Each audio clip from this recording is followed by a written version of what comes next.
अपने घुंघरू उतारो। सुना नहीं तुमने? अपने घुंघरू उतारो।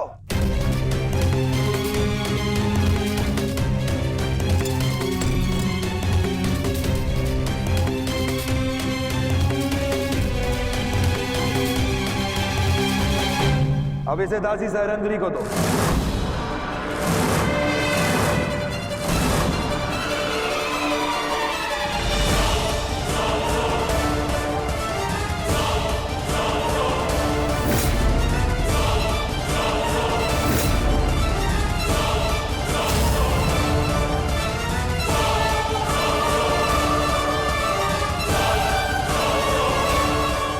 सुना है नृत्य कला में बड़ी प्रवीण है ये दासी। हमें भी देखना है। दासी सहरंद्री, अतिथियों के समक्ष नृत्य प्रस्तुत करो।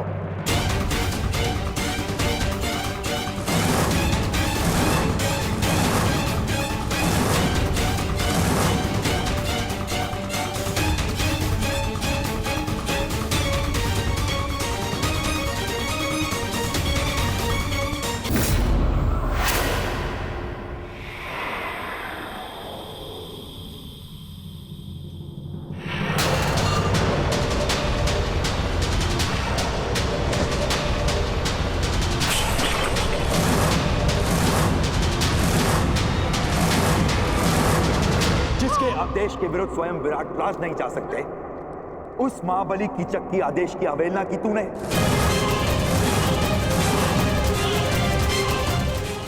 मूर्ख दासी, मेरी शक्ति, मेरे अधिकार के विरुद्ध जाने की अवहेलना की तूने।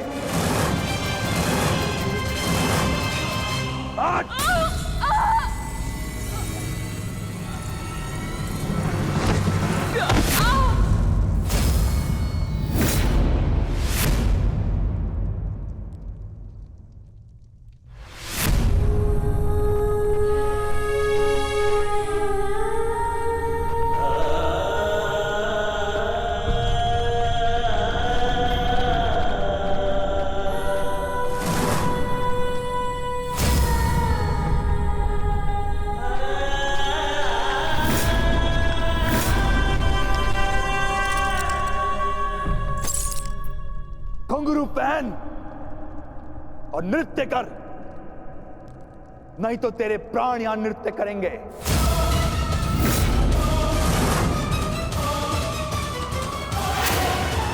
आज तुझे नृत्य करना पड़ेगा। मैं महारानी के वचन की सुरक्षा में उनके अतिरिक्त कोई मुझे आदेश नहीं दे सकता। और सारा विराटनगर सुरक्षा के लिए मुझ पर आश्रित है।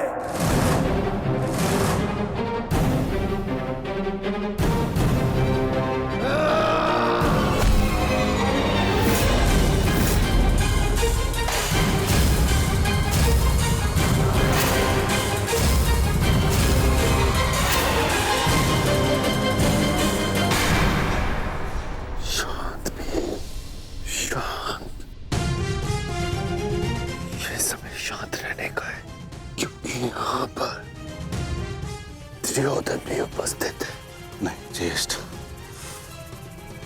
यदि इसने पांचाली का और अपमान किया तो मैं इसका शीश धड़ से अलग कर दूंगा। दयानुज, शांत। कोई नहीं आएगा तेरी सहायता के लिए यहाँ पे। घुंघरू पहन और नृत्य कर, बस। सेनापति,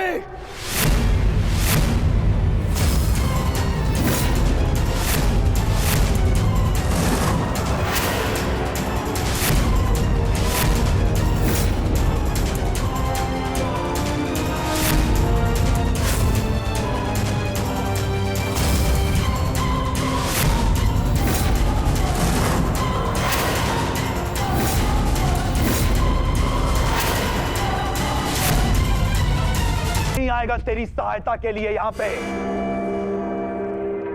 घुंघरू पहन और नृत्य कर, बस। सेनापति,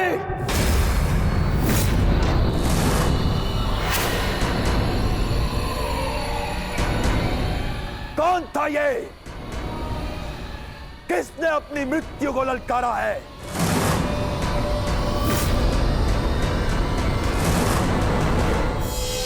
यदि कोई अपनी मृत्यु को पुकार रहा है तो वो तुम हो सेनापति कीचक।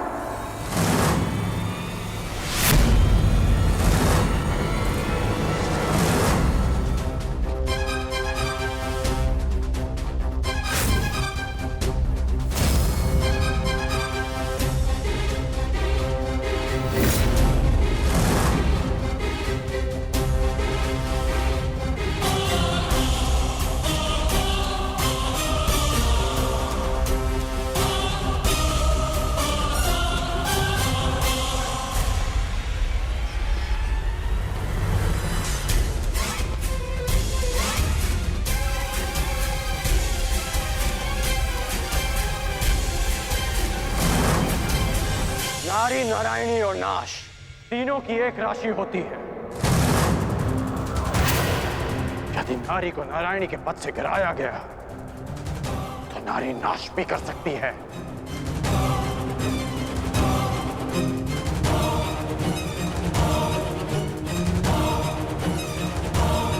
और आप युवराज, अभी तक एक नारी के अपमान का कलंक हस्तिनापुर और हमारे मस्तक से उतरा नहीं कि आप एक और अपमान के भागीदार बनने जा रहे हैं। आपको पांचाली से प्रतिशोध लेना था ना, वो आप ले चुके हैं।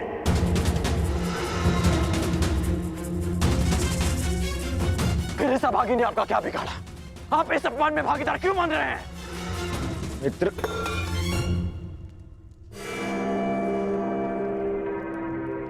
शांत हो जाओ, शांत। मैं यहां केवल अतिथि हूं। ये मेरा राज्य नहीं है, विराट राज्य है।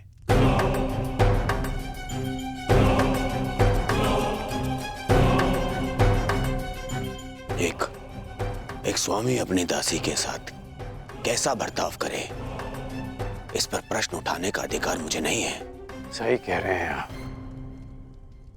कि आपका अधिकार नहीं है। हाँ, परंतु ये आपका कर्तव्य है युवराज। एक नारी का अपमान रोकना हर पुरुष का कर्तव्य होता है।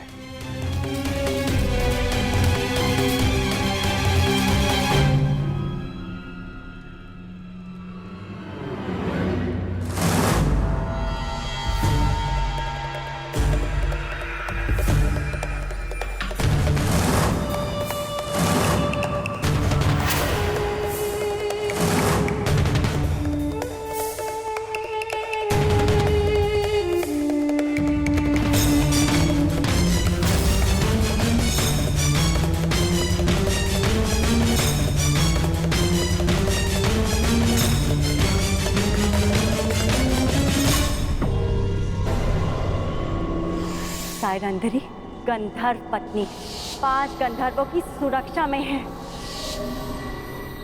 मेरा संदेह ठीक था। केवल द्रौपदी नहीं, 5 पांडव विराट में उपस्थित हैं। मित्र दुर्योधन को इन 5 की ही खोज है।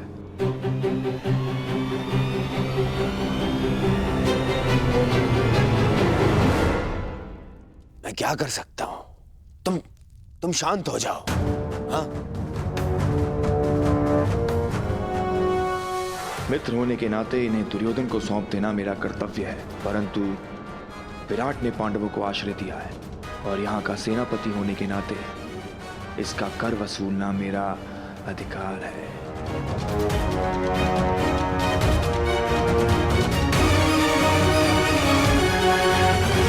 बहुत हुआ दासी, अब जाओ यहां से। तुम्हारी इस अवहेलना के कारण हमारे मित्र दुर्योधन का अपने मित्र से कलह हो गया है। आनंद के क्षणों को मैं व्यर्थ नहीं जाने देना चाहता। अब जाओ यहां से। सुना नहीं?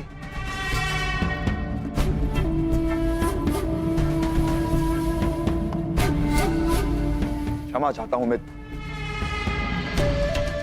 और खेद है अंगराज, मैं तो आप लोगों का मनोरंजन करना चाहता था। इस दासी के दर्प ने मेरे कार्य को असफल कर दिया। क्षमा प्रार्थी हूं मैं आपका। ये आप कह रहे हैं सेनापति कीचक? हाँ, आपने ही तो कहा था अंगराज कि जो नारी का अपमान करता है वो अपनी मृत्यु को ललकारता है। और मुझे अपने प्राण बहुत प्रिय हैं। अगर कोई और भूल हुई हो तो सेवक को क्षमा कीजिएगा अंगराज। अरे अरे नहीं नहीं, चलो, कीचक ने क्षमा मांग ली है ना, आओ। हाँ?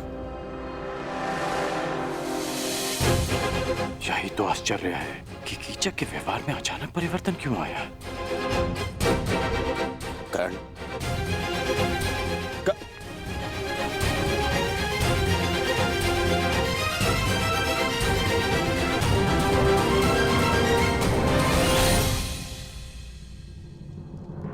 तुम्हारे अपमान का प्रतिकार मैं उसी क्षण कर देता पांचाली, परंतु तुमने मुझे क्यों रोका?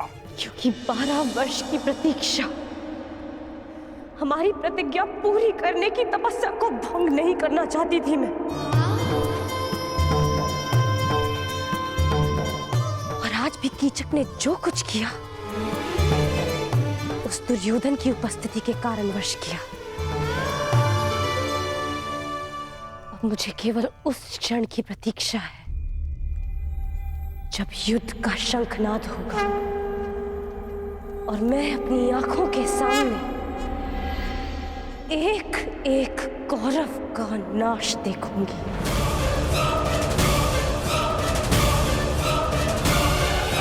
उस क्षण के संतोष के लिए ये पांचाली कितनी भी पीड़ा, कितना भी अपमान सह सकती है। परंतु अब हमारे यहाँ रहना भी ठीक नहीं है, ना ही हमारी सुरक्षा के लिए और ना ही पंचाली की। हमें शीघ्र ही स्थान छोड़कर चले जाना चाहिए। नहीं नकुल, हम सब इस राज्य में प्रमुख पदों पर हैं। मैं महाराज का विश्वास पात्र सभासद हूं। अनुज भीम मुख्य रसोइया है। अर्जुन राजकुमारी उत्तरा का शिक्षक है।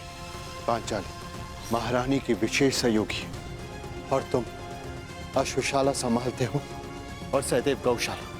इसीलिए हम सबका यहां से एक साथ निकलना निश्चित ही लोगों का ध्यान आकर्षित करेगा।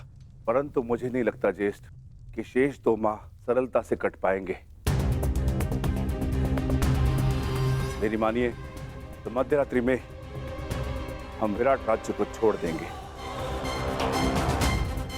पता जब तक किसी को हमारी अनुपस्थिति का बोध होगा, हम सबके पहुंच से दूर होंगे। भ्राता भीम का मत उचित है ज्येष्ठ भ्राताश्री। दुर्योधन शीघ्र यहाँ से जाते नहीं दिखता और जब तक वो यहाँ रहेगा संकट हमारे सिरों पर मंडराता रहेगा। मैं भ्राता अर्जुन के साथ सहमत हूं। ठीक है, यदि तुम सबका यही मत है तो हम सब लोग आज रात्रि गुप्त रूप से प्रस्थान करेंगे।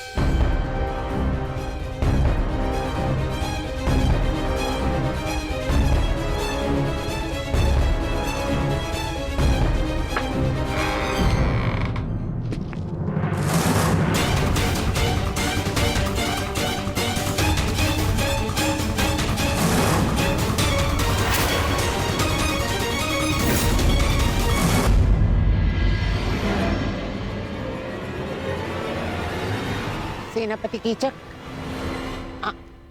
आप यहाँ पर?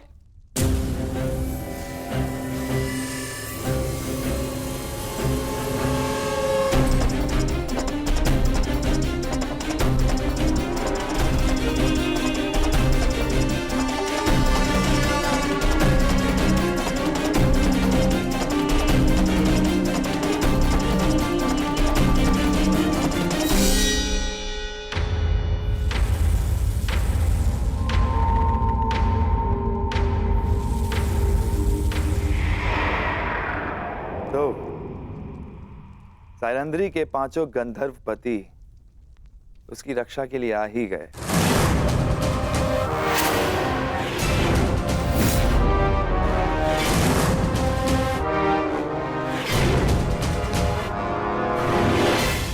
प्रणाम ज्येष्ठ गंधर्व। आपकी योजना अच्छी थी, परंतु विराट में कीचक से कुछ भी गुप्त नहीं रहता।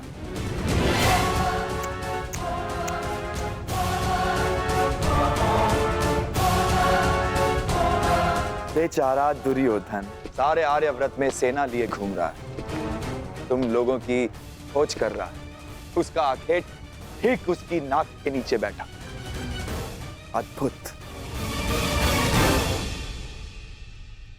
प्रतिशोध की चाह मनुष्य को क्या से क्या बना देती है। दुर्योधन ने स्वप्न में भी नहीं सोचा होगा कि महान धर्मराज युधिष्ठिर कंक बनकर विराट का मनोरंजन कर रहे होंगे। अद्भुत। और भोजन भक्त महान भी दूसरों के लिए भोजन पका रहा है, झूठे पात्र धो रहा है।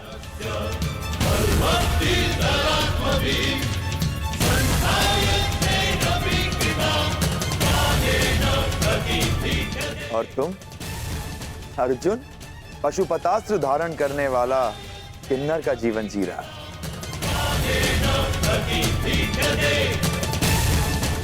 और बेचारे कोमल सुंदर नकुल सहदेव जो सदा सुगंध में नहाए रहते थे, आज अश्वों की लीद और गौवंश का गोबर साफ कर रहे हैं। अद्भुत।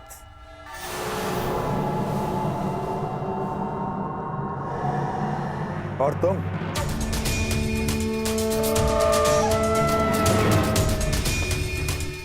पिछले 13 वर्षों से अपने खुले केशों को बांधने की चाह रखने वाली यज्ञसेनी सुदेशना के केश सज्जित कर रही है। अति मनोरंजक।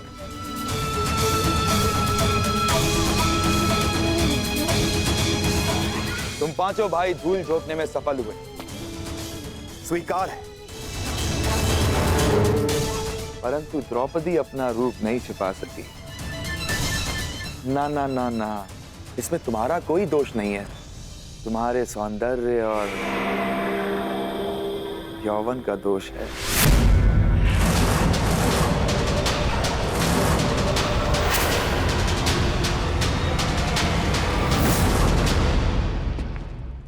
तुम्हें हो क्या जाता है कर?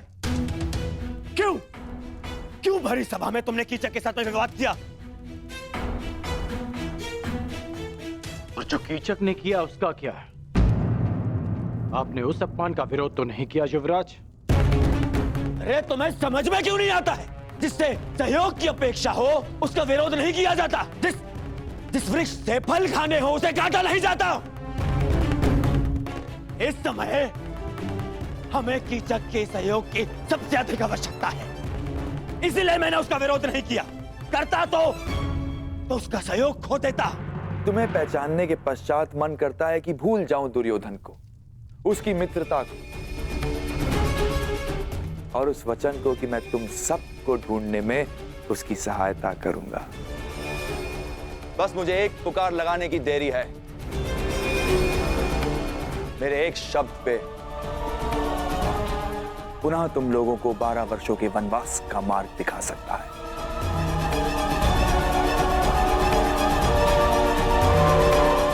और यदि ऐसा हुआ तो कैसा लगेगा यज्ञसेनी?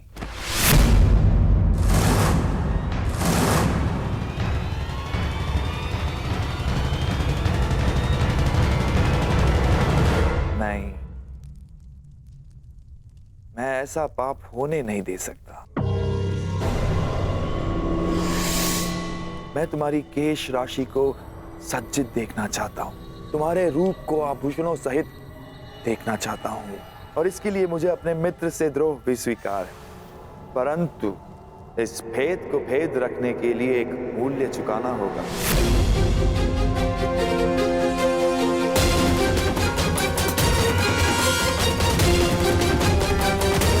कोई महत्व नहीं रखते, वन में रहो या महल में। लेकिन द्रौपदी के लिए ये भेद ना खुलना जरूरी है। इसीलिए मेरे पास एक प्रस्ताव है।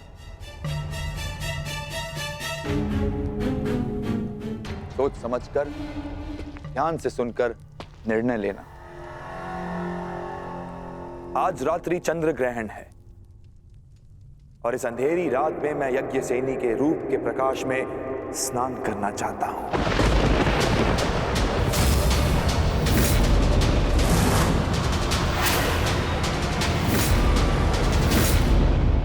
यदि उस स्त्री का मान भंग हो जाता तो हस्तिनापुर फिर से अपना सम्मान खो बैठता। युवराज, क्या पांडवों को ढूंढने के लिए आप फिर से हस्तिनापुर का सम्मान दांव पर लगा देंगे? पांडव मिले या ना मिले, परंतु अब जब भी वो सामने आएंगे तो हम उनसे युद्ध करेंगे, युद्ध में उन्हें पराजित करेंगे। और मेरा मानना है कि हमें हस्तिनापुर वापस चले जाना चाहिए। कितनी बार मैंने तुमसे कहा है कि तुम केवल और केवल बाण चलाया करो, बाण, अपना मस्तिष्क नहीं। समझ गए? तुम केवल युद्ध करना जानते हो, राजनीति करना तुम्हारे बस की बात नहीं है। समझाओ, समझाओ अपने मित्र को। पांडवों को पकड़ने का अंतिम अवसर है हमारे पास दुर्योधन, अंतिम लक्ष्य हमारे सामने है दुर्योधन। और तुम्हारा ये प्रिय मित्र कह रहा है कि हस्तिनापुर जाकर हम संतोष की निद्रा में सो जाए। मैं ये नहीं कह रहा हूं कि हम संतोष की निद्रा में सो जाएं। तो मैं ये कह रहा हूं कि हमें हस्तिनापुर शीघ्र ही लौट जाना चाहिए, क्योंकि यहां रहकर हम अपना समय व्यर्थ कर रहे हैं। क्या कहा तुमने? युवराज, सेनापति कीचक ने हमें सहायता का वचन दिया है। यदि पांडव यहां होंगे तो वो अवश्य उन्हें पकड़ लेंगे। हमें हस्तिनापुर वापस चले जाना चाहिए, क्योंकि पांडव यहां नहीं मिले तो हमें संभावित युद्ध के लिए तैयार रहना चाहिए। और आप दोनों भूल रहे हैं कि पांडवों का अज्ञातवास पूर्ण होने में केवल 2 माह शेष हैं। 2 माह शेष है? 2 माह शेष है? क्या हो जाएगा 2 माह शेष है तो? फिर से युद्ध है? युद्ध, युद्ध, युद्ध कर्ण, केवल युद्ध। तुमने कभी शांति नामक शब्द सीखा भी है या नहीं कर्ण? हाँ, कहीं ऐसा तो नहीं कि तुम जिसे संभावित कह रहे हो उस युद्ध को तुम निश्चित करना चाहते हो ना? अर्थात तुम्हें ऐसा क्यों लगता है कि युद्ध ही होगा? कहीं ऐसा तो नहीं कि तुम चाहते हो कि पांडवों का अज्ञातवास पूर्ण हो जाए?